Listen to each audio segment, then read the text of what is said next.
Ya acá, dándole la bienvenida también a el doctor José Vicari, como les mencioné, médico cirujano traumatólogo, especialista en cirugía de la mano, experto en todo lo que tiene que ver con el túnel carpiano y, por supuesto, miembro superior.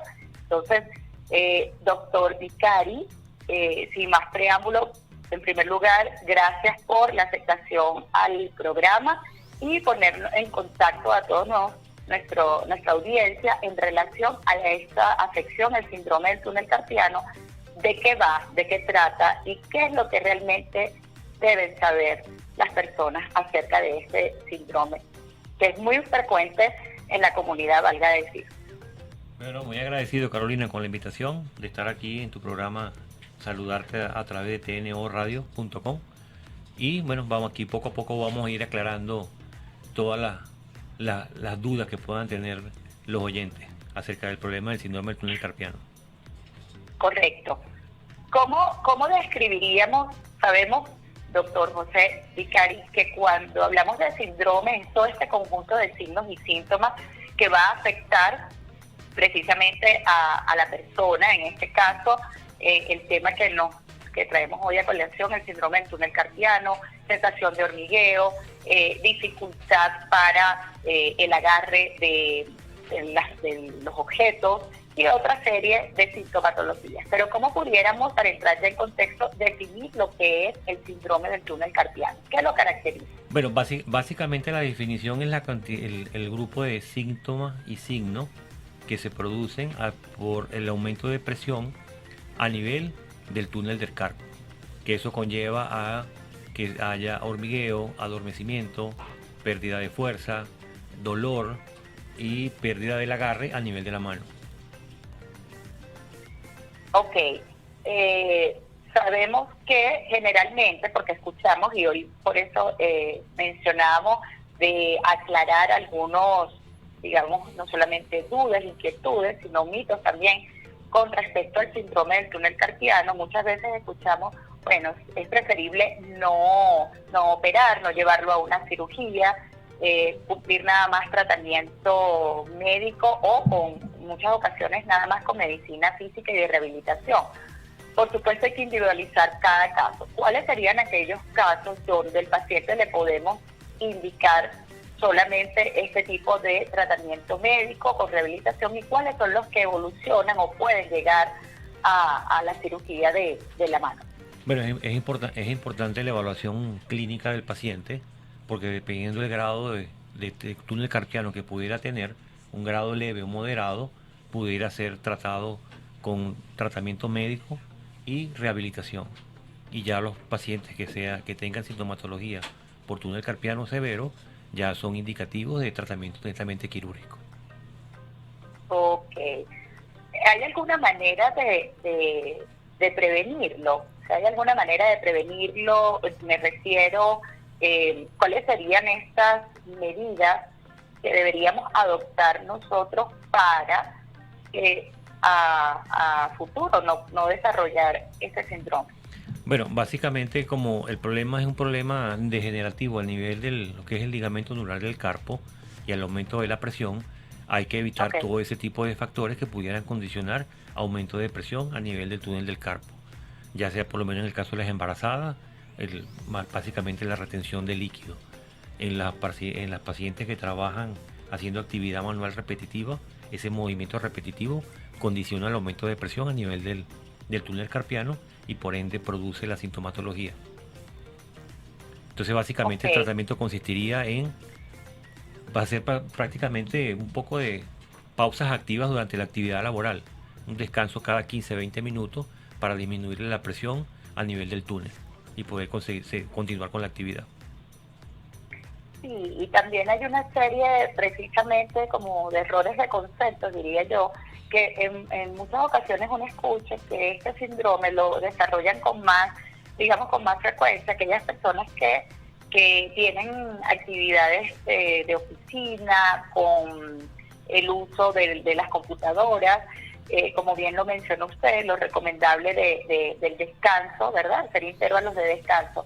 pero aquellas personas también que de repente amas de casa, de realizar actividades más cotidianas, también se pueden ver afectadas de este síndrome. Sí, básicamente el desencadenante es el movimiento repetitivo. Inclusive es mucho más frecuente en las mujeres por los cambios hormonales que pueden haber entre los estrógenos y progesterona, sobre todo en la etapa ya premenopáusica o durante la menopausia, que aumenta la incidencia de la patología en las mujeres. Y básicamente es por el tipo de actividad que hacen y el sobreuso que hacen con la mano. Ok, correcto. Y cuando se realiza, por ejemplo, la cirugía, que en algunas ocasiones también, ¿hasta qué punto realizar la cirugía en ambas manos o se opera una, por ejemplo, la mano derecha, posteriormente la izquierda o viceversa? ¿Cuál sería tu opinión en su experiencia? Bueno, básicamente ya está demostrado con la evolución de la patología que siempre la mano dominante es la que prevalece la sintomatología y la molestia. Entonces la paciente, como sabe que la mano dominante, ya sea el caso de que la paciente sea derecha, ella empieza a usar la mano contraria, la mano contralateral, la izquierda, y llega un momento que también la sobrecarga. Pero a la hora de tomar la decisión para la cirugía, debes operar la mano que tenga más limitación. No la puedes dejar operar las dos de una sola vez, porque si por X o por Y hay alguna complicación, el paciente queda desasistido, que ni siquiera puede comer, peinarse, bañarse, vestirse. Entonces básicamente se trata la mano dominante, espera a ver cómo evoluciona, y cuando ya deja de usar la mano contralateral, en muchos casos los pacientes mejoran la sintomatología y no requiere ni siquiera hacer cirugía en la mano contraria. Ok, perfecto. Sí, porque es conocido de casos donde precisamente la intervención de ambas manos, o como bien lo explica usted, donde esté, digamos, el factor más dominante, la afección más dominante, para precisamente que la persona pues pueda desempeñar sus otras actividades sin mayor limitación que la que tiene en este momento la recuperación Postoperatoria. del miembro. Ujú. Correcto, el miembro operado. Doctor, bien interesante todo lo que nos está comentando, poniéndonos digamos, en la información a toda nuestra audiencia. Estamos conversando con el doctor José Vicari, médico cirujano traumatólogo, experto en todo lo que tiene que ver con el síndrome del túnel carpiano. ¿Hay alguna afección asociada a este síndrome? O sea, ¿hay alguna predisposición genética que, bueno, comentaba sobre qué es lo que lo produce, pero hay alguna predisposición genética, hasta los momentos de su experiencia, todo lo que se ha investigado en relación a esto? No, básicamente es una evolución progresiva. A veces pudiera ser que hubiera en el canal carpiano la presencia de un tumor oculto, un ganglión, inclusive los pacientes que son diabéticos pudieran tener predisposición al síndrome del túnel carpiano. Pero la incidencia, a pesar de que es alta, eh, representa un 15 hasta 20% de la población en general, pero no tienen una predisposición genética, a menos que haya una malformación como tal del canal carpiano. Del resto, casi siempre pueden ser problemas endógenos a nivel del canal o exógenos al canal carpiano. Ok. Si tuviéramos que comentarle a nuestra audiencia precisamente qué es quizás lo más fundamental, lo más importante que se debe conocer acerca de esta afección. Pero básicamente lo más importante es que estar pendiente que si la sintomatología de manera progresiva aumenta y sin mejoría, tomando inclusive analgésicos o antiinflamatorios convencionales, acudir al especialista para hacer la evaluación médica y hacer un diagnóstico clínico. Y en base a eso tomar la decisión que sea más acorde con el paciente. Sí, retomo esas indicaciones, porque apartando todas las medidas que pudiéramos colaborar desde un punto de vista preventivo, tomando en consideración que es precisamente por esos movimientos tan repetitivos y quizás realizados de una manera inadecuada, porque confluyen toda una serie de estructuras, como son precisamente tendones, ligamentos, músculos, articulaciones, etcétera. También es importante destacar toda digamos, otros factores predisponentes. Pero lo importante también, aparte desde el punto de vista preventivo, es acudir a un especialista siempre en manos especializadas que si en el momento ocurre también algún tipo de complicaciones o efectos secundarios, el mismo especialista está en la capacidad de acompañarlos y ayudarles a resolver la situación. ¿Cierto, doctor? Sí, así mismo es, porque es un síndrome muy confuso. Inclusive los pacientes tienen trastornos, básicamente uno de los problemas más graves es el trastorno del sueño. El paciente se duerme a la hora de máximo reposo, a la hora del sueño REM, 3:30, 4:30 de la mañana, el paciente se despierta con el hormigueo y el adormecimiento en la mano. Y eso condiciona que el paciente se levante antes del tiempo correspondiente y va haciendo un círculo vicioso. E inclusive el paciente cae hasta en estado depresivo porque básicamente no duerme. Claro, y simplemente le ocasiona, imagínese, con trastornos del sueño, ya toda digamos, todo un trastorno también de ansiedad, de incomodidad que pueda ocasionarle. Y lo importante es hacer un diagnóstico precoz, oportuno, precisamente para un tratamiento eficaz. El doctor José Vicari nos conversaba un poco acerca de cuáles serían estos signos o síntomas que caracterizan a este síndrome. Hablábamos un poco sobre la torpeza de la mano, precisamente para el agarre de los objetos, la sensación de hormigueo, entumecimiento, incluso iba más allá y hablaba del trastorno del sueño, dolor en muchas ocasiones a nivel de la muñeca o de ambas manos. Y por supuesto todo esto, doctor, el paciente lo va identificando de que está sufriendo del túnel carpiano. ¿Algún otro signo o sintomatología que deba conocer el paciente para reconocer, sobre todo por lo que nos comentaba en el espacio anterior, que hablaba de que para el especialista realizar un diagnóstico, en muchas ocasiones es un diagnóstico un poco difuso, un poco disperso? Entonces, ¿algún otro síntoma o sintomatología que pudiera verse afectado el paciente, aparte de lo que nos ha conversado o lo que yo acabo de mencionar? No, básicamente son eso: sensación de hormigueo, adormecimiento, entumecimiento, pérdida de fuerza, hinchazón de la mano. Eso es lo que básicamente el paciente te dice en la consulta. El mismo paciente te da el diagnóstico.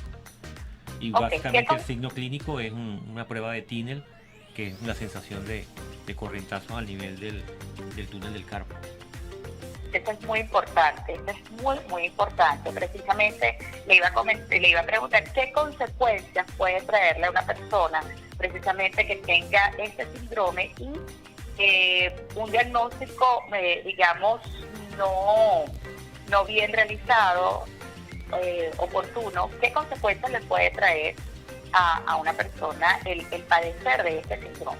Bueno, básicamente es la atrofia netamente muscular a nivel de la mano, sobre todo la eminencia tenar se atrofia y hay pérdida para hacer la oposición del pulgar. Y lógicamente al no tener pulgar no podemos hacer la pinza básica de la mano. Por eso es que es importante acudir al especialista para hacer la evaluación, tanto la evaluación médica y desde el punto de vista paraclínico se le puede pedir una electromiografía.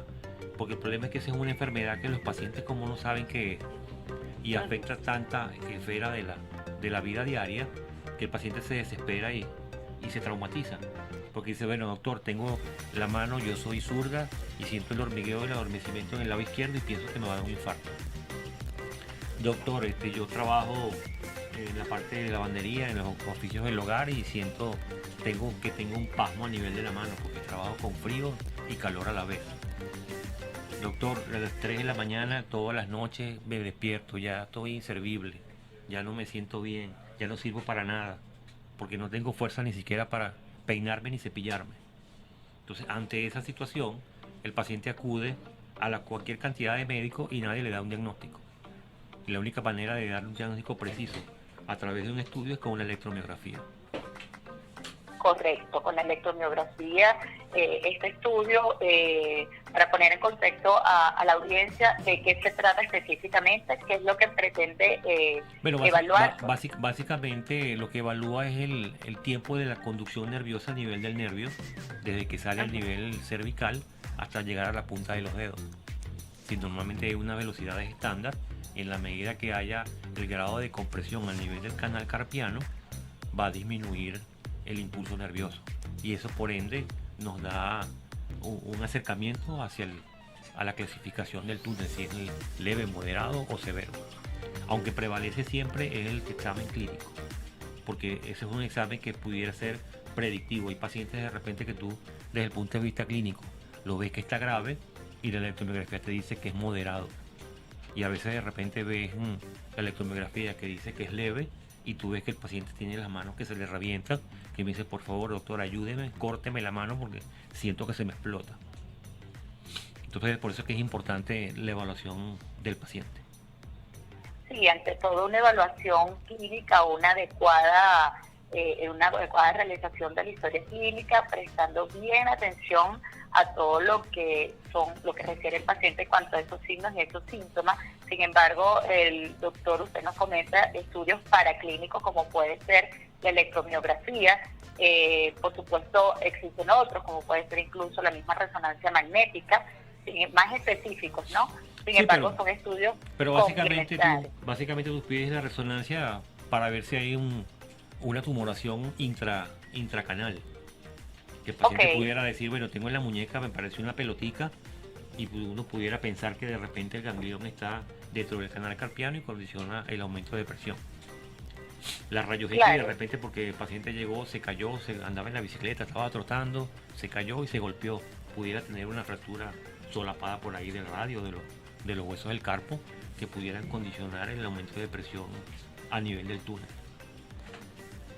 Claro, y son estudios, como bien dice, también más específicos y para complementar, y siempre digo individualizando cada caso si es posterior a algún traumatismo, y lo que también va a ayudar al especialista a la indicación de que ese paciente vaya a la realización de una cirugía. Pues.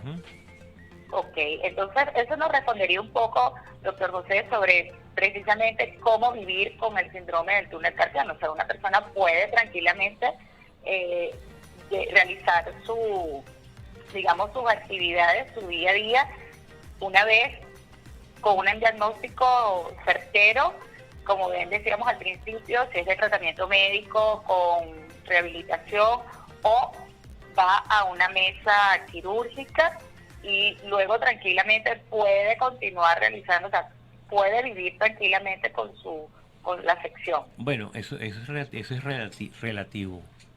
Si un paciente de repente que pudiera tener un túnel carpiano leve o túnel carpiano moderado, pudiera agravarse a severo. El problema es que es un canal tan estrecho de 2,5 centímetros, donde básicamente la mayor población es de mujeres, donde ya en la edad de la menopausia, la elasticidad de ese ligamento cada día se va perdiendo. Es decir, cada vez se hace más duro.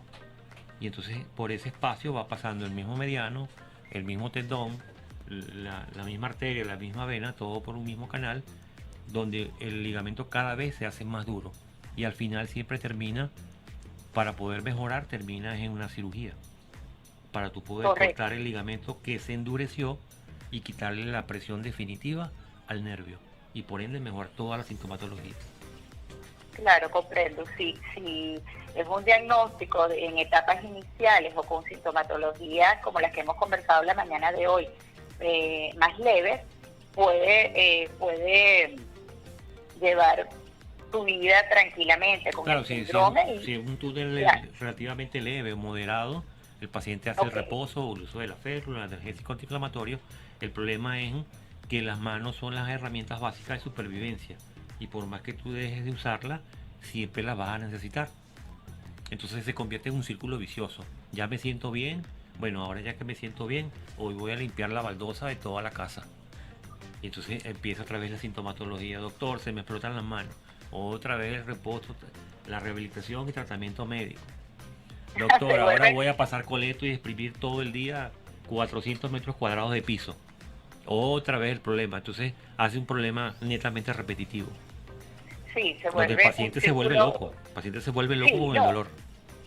Claro, se vuelve un círculo vicioso, y lo que precisamente se pretende es que sea un círculo virtuoso que lo ofrece precisamente en parte, como bien lo menciona, con la realización de la cirugía. Claro, porque todo lo que podamos hacer desde el punto de vista médico es para claro. mejorar la consecuencia, más no la causa. Porque la Ujú. causa es netamente el endurecimiento y el aumento de presión que hace ese ligamento sobre el nervio mediano. Hasta que no quitemos esa presión que ejerce ese ligamento, no va a mejorar la función de la mano y por ende la sintomatología. Pasa que hay muchos Qué pacientes que le difícil. da terror nada más la palabra cirugía. Pero Ok, entonces doctor, o sea que, cuando sopesan el susto de la cirugía o el miedo al trauma quirúrgico con la ok, sintomatología desgastante y permanente del síndrome del túnel carpiano, al final toman la mejor decisión de decir, ya doctor, opéreme porque no aguanto, no puedo. ok. Entonces, definitivamente, como bien lo explica, usted es recomendable operarse del túnel carpiano, es recomendable la cirugía y precisamente qué tiempo tarda una persona, digamos, en curarse o en la recuperación de esta cirugía.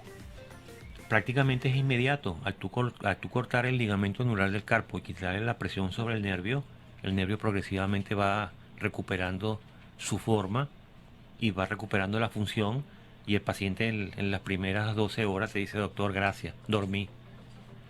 La molestia residual que le puede quedar es lo correspondiente al postoperatorio inmediato, tardío, que equivale a una semana, 10 días mientras le retiran los puntos.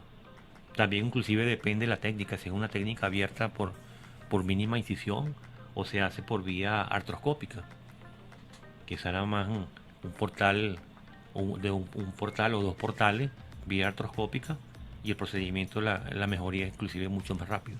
Y no hay diferencia significativa entre la técnica endoscópica con la técnica abierta. Correcto. Bueno, doctor, de verdad, súper agradecidos de todo el aporte que nos ha facilitado la mañana de hoy.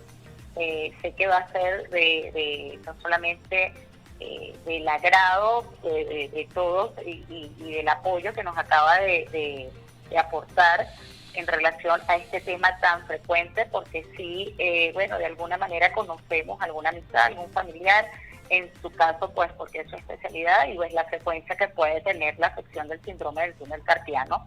Y la idea es precisamente hacer un diagnóstico precoz y oportuno para un tratamiento eficaz y en manos de especialistas. El doctor José Vicari, médico cirujano traumatólogo, especialista en cirugía de la mano y experto en todo lo que tiene que ver con el túnel carpiano. Doctor, muchísimas gracias. Actualmente residenciado en la ciudad de Caracas. Por favor, sus coordenadas para contactarlo. Sí, me pueden ubicar en la consulta presencial en el Centro Médico Docente en la Trinidad o en la Policlínica La Arboleda en San Bernardino. Y en la parte pública estoy en el Hospital Universitario de Caracas y en el Hospital Militar Vicente Saria en Fuerte Tiuna. Y me pueden ubicar por la cuenta de Instagram de R Vicari Mano y yo con todo gusto puedo ayudarlos y orientarlos en la medida de lo posible que pueda ser a través de la vía virtual. Bueno, y a medida que estuvo conversando, ahí en pantalla estuvimos viendo, por supuesto, sus redes sociales. Bueno, no hay excusa. Y, por supuesto, doctor, nuevamente agradecidos por haberlo tenido esta mañana, las puertas de la emisora de TNO Radio y esta ventanita de saludarte, siempre abierta para futuras invitaciones y, por supuesto, bueno, para todo lo que quiera esos temas importantes y de interés para toda la comunidad. Muchísimas gracias, le mando un gran abrazo y ya tendremos el gusto de conocernos personalmente. Seguro. Yo estoy a la orden, cualquier otra eventualidad, cualquier otro tema, bueno, cuadramos y procesamos la actividad. Sé que así será. Muchísimas gracias.